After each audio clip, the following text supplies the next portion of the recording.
Hi friends, today we'll be looking at some of the lesser noticed highlights from the latest TwitchCast.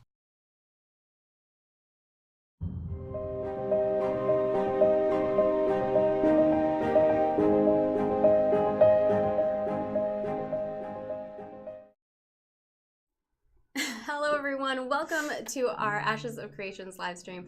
I'm Margaret Crone, your community marketing lead, and with me is... Steven. He's very giggly today. Sorry, no. And what do you do here, Steven? I am the creative director and chief executive officer. Sweet. Nice. Yes. Oh, he said like the full thing this time. The whole Yeah. thing. And I am Jeffrey Bard, lead game designer for Ashes of Creation. In my developer diary video, I said I wanted to see more tech stuff, so here's the gang addressing that. From a design standpoint, we give these developers the objective with these tools, and then they go and they theorycraft how to make these things with the engine they're using, with custom proprietary technology that we're developing, and we can reveal some of that stuff to you guys as the viewer, but we can't get really too far in depth on how exactly these systems work because that is proprietary information And competitive and it's information. competitive. But I can because I don't work for Intrepid. I'm not even an official content creator. I just make YouTubes because I want to. Because I'm a bad boy. So here's a random video clip I found on YouTube of a guy using Unreal Engine to add fireflies to volumeric fog. Works on particles too. These fireflies you see flying around here, that's a little particle system. There's a particle. It's a very simple particle, but it has a light module in here. So every particle is casting a light. So if it's casting a light, we can make the light also affect the fog again. So here we have radius scale. I'm going to change the radius to something bigger. You can see what you get here is this. It's actually lighting up the fog itself as the particles move through. Now the settings are a little bit extreme. Maybe I should do a bit less. Maybe something like that. But imagine having a fire with embers. If the embers fly away, they actually light up the fog. Isn't that cool? And it's just a couple of clicks. You just click, click, click, effect. That's awesome. That's what I love about Unreal. Pretty cool how they do that, huh? Steven doesn't want you to see his code because he doesn't want somebody to steal his game and make a clone of it. So we had mentioned in one spot, I think, where it was a potential that after a siege nodes could delevel instead of being completely destroyed. That was obviously a topic for design that we had discussed very early on in our design talks, but we decided to go in at least our first iteration of testing sieges that it will be completely destroyed upon a successful siege.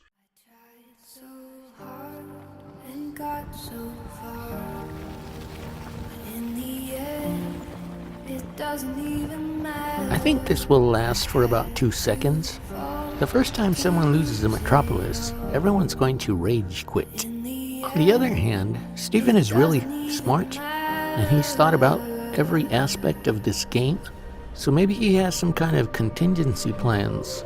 If somebody does lose a metropolis, maybe there's things that will happen so it won't be so devastating. Our next question is from Verless Wolf, who wants to know, can you provide more information on the relationship between vassal nodes and parent nodes? Specifically, are there ways to prevent a parent node from taking over your node? No, you can't stop a parent from taking over your node. You can't block them, and you can't attack them and kill them. What's wrong with these crazy kids? On the bright side, there are 10,000 people per server and 103 nodes. That means there are only going to be 97 people per node, which means your chances of getting a node are pretty good. In fact, some of the nodes might even be empty. If one node has 200, then there's another node that has 0. You can just hop around, go to a different node if you're unhappy. Or, as long as you're living in my kingdom, hey, you'll do what I tell you, because I'm the king. You can also just jump to another server if you don't like it. Crazy teenagers. This is sort of like in my wheelhouse where I love hidden quests. I love being able to discover something that nobody else has figured out yet. The hope is that we'll get to year 5 and there's still some stuff that we launched with Ashes of Creation, our first launch, and that haven't been found yet. So I'm going to say this. There's something in Apocalypse that no one has found yet. That's true.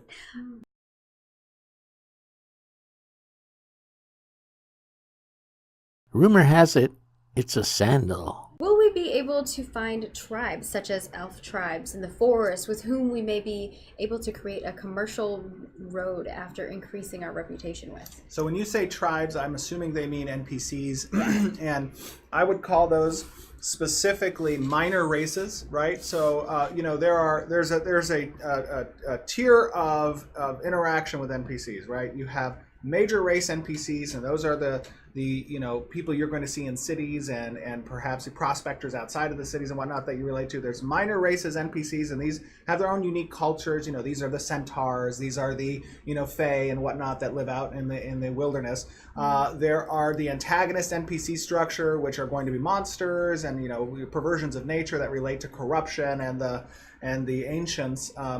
Did you hear that? And then Centaurs and fairies pets and stuff. confirmed. So yes, there are minor races that will exist. I mean, that's part of the lore. It's part of the world. It's part of the explorative process for you as a player to kind of reach out to those and make relationships. Whether or not you can have like a particular trade, I mean, those will exist within the quest structure. There's going to be quests. Yeah, so I was going to say it's more related to quest stuff than it would be like they are not major players in this world, right? The players are the players of this world. And so we want to make sure that players feel that way. Yes. There will be some choices to be made regarding them, but it's not going to be things like creating trade routes to them. It's not going to be, financially viable really to do that. So it's not going to be a thing that exists really. Your nodes. Our next question is: since religions are a part of the node system, would that hint to future crusades or missionary work?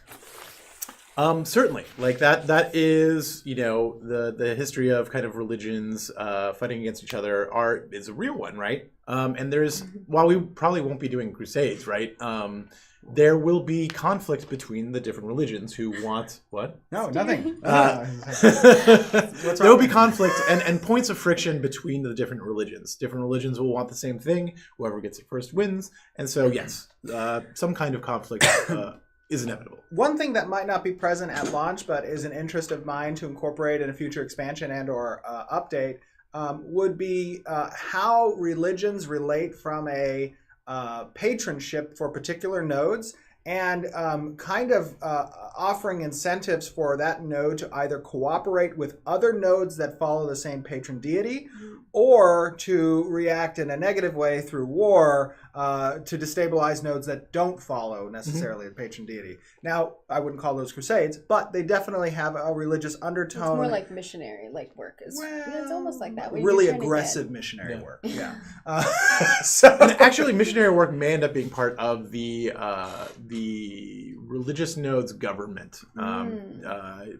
Going out and trying to get converts to your religion may be part of that system. Right. Such an interesting thing to put in it. So now we get a little bit of information about religious nodes. If you destroy or convert the cities around you, you get points for that. So I think that's kind of it. Our final reminders are that we will have another live stream next month. We'll let you guys know in advance when that's coming.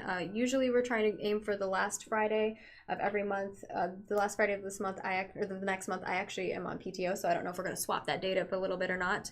You're not allowed to leave. If not, then maybe we'll have a toast taken over and she'll host. A toast stream. A toast host. A toasty host. Do we have to bring toast to that stream? I think we have to. Actual toast. And we have to throw the toast. Oh, we should do that cinnamon toast. Yeah. Oh my gosh. She said that seems messy. So thank you to Stephen and Jeff, of course, for joining, and for all of you who are watching. Thank you guys for tuning in. We appreciate, we Best love your community ever. support and patience in this giant MMORPG that we're creating. Everybody here is so thrilled to really be creating these systems, because at heart, as you guys know, we are MMORPG players, and we get very excited to share with you guys on stream, what we're building and all of these systems, because they answer the call we have had for many years from a game that we want to play. Make that game. We know that Finally. you guys have that call too. So thank you for tuning in, and thank you for your support and love. Yeah. But not love from me, because I don't fall in love that easy. I'll love you when I get to 1,000 subscribers. That was the show for today. Thanks for watching. New cosmetic items come out this week.